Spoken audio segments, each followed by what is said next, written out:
I feel it's important to share my story today about domestic violence because I want people to know that they don't have to live this kind of life. I knew there were red flags, but I felt like I could help fix the problem because I felt an empathy because my husband was in a domestic violence family. It was very volatile. And I thought I could fix it.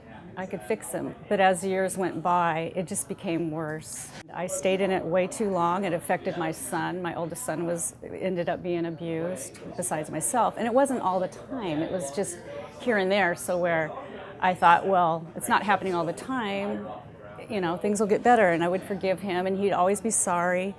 And then it just became normal that this was going on. And if in hindsight I look back at my younger self and I know it's not normal and it's not right. The wounds of being involved in domestic violence I don't think ever go. You have scars, but there's things that can trigger them to open again.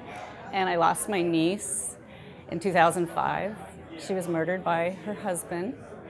And it just seemed to open a lot of wounds again. And I just felt all the feelings I felt for myself when I was going through it, that I could have been killed too. And I thought, why didn't she tell me, or why didn't she get help? And maybe she was trying to, but you just don't know how the situation is going to turn out.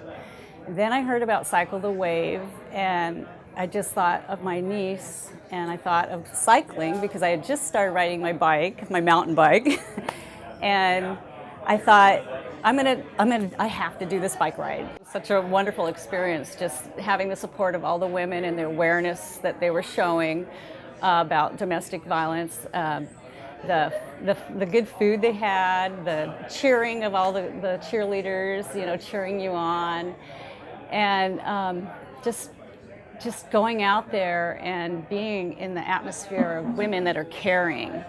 And then cycling too, and all the people there for technical support, and the firefighters there cheering you on, and it's just a very fun ride for a good cause. And that's kind of what, to me, Cycle the Wave is that women helping women teach awareness of what's going on in the world with domestic violence, and that we don't have to put up with it, and that we can be there to help each other.